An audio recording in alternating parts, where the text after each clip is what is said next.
दो identical water tank हैं, दोनों एक जैसे हैं, एक का नाम 1 और दूसरे को 2 नंबर दे रखा है और दोनों एक बिल्डिंग के ऊपर रखे गए हैं।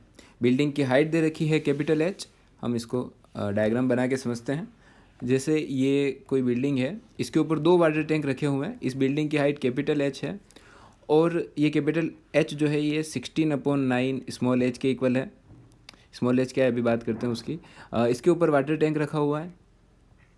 इस वाटर टैंक की हाइट स्मॉल एच है और इसके पास में एक और वाटर टैंक रखा हुआ है। दोनों आइडेंटिकल है। इसकी भी इसके अंदर भी एच, स्मॉल एच का मतलब हाइट है जहाँ तक वो इसमें वाटर भरा हुआ है, और इसमें भी जो वाटर भरा हुआ है वो स्मॉल एच हाइट तक भरा हुआ है। इसके अलावा इसमें एक होल कर रखा है और उस होल के अंदर पाइप फिट कर रखा है। इस टैंक का नाम टैंक 2 है और ये पाइप बिल्कुल ज़मीन तक आ रहा है और यहाँ से इसके अंदर से पूरा जो पानी है वो बाहर निकल रहा है। और ये टैंक में भी एक होल है यहाँ लेकिन ये सीधा पानी इसमें से बाहर निकल रहा है। अब ये बताना है, अच्छा ये टैंक 1 है और इसके अंदर इस पूरे टैंक को खाली होने में जो टाइम लग रहा है वो T1 है और इस दूसरे वाले टैंक को खाली होने में जो टाइम लगेगा वो T2 है। हमें पूछा है कि इन दोनों T1 और T2 का रेशियो क्या होगा। ऑब्वियसली T2 जो है वो थोड़ा कम होगा क्योंकि यहाँ पर बाहर निकलने वाले पानी की स्पीड ज़्यादा होगी और ज़्यादा स्पीड से टैंक खाली होगा तो ये जल्दी खाली हो जाएगा। और बाहर निकलने वाले पानी की स्पीड √2GH के इक्वल होगी टोरिसेली थ्योरम के अकॉर्डिंग।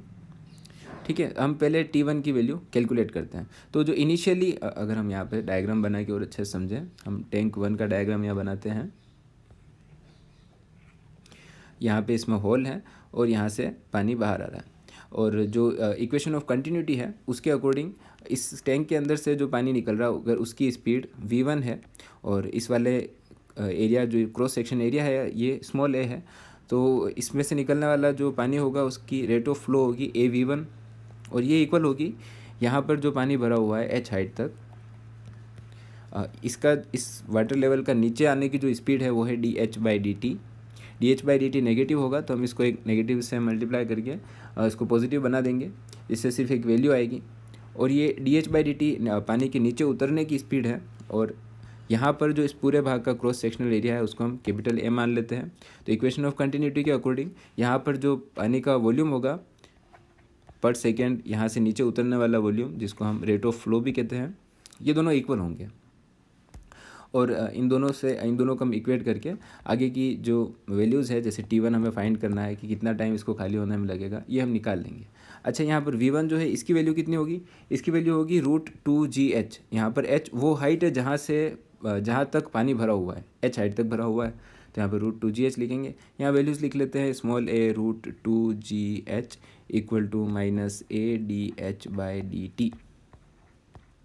सारी H वाली वैल्यूज़ को एक तरफ ले लेते हैं तो हमारे पास आएगा DH/√2GH capital A divided by small a equal to dt।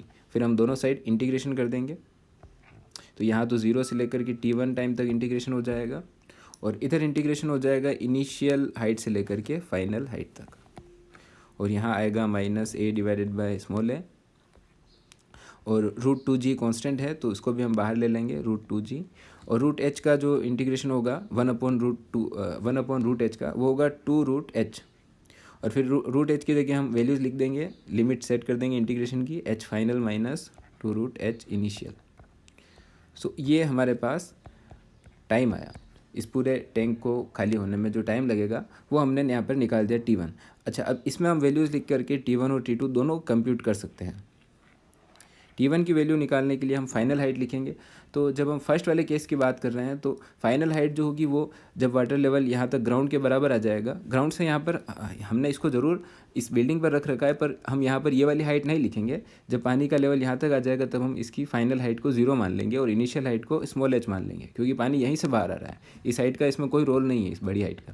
तो हम यहाँ पर यहाँ लिखेंगे -a divided by small a √2g और 2 को भी हम यहाँ कॉमन ले लेंगे और यहाँ हो जाएगा फाइनल हाइट इसकी 0 हो रही है, सो ये तो पूरा 0 हो जाएगा टर्म, -2 और इनिशियल हाइट जो है इसकी स्मॉल h थी।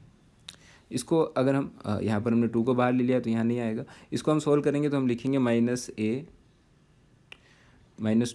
√h divided by a √2g।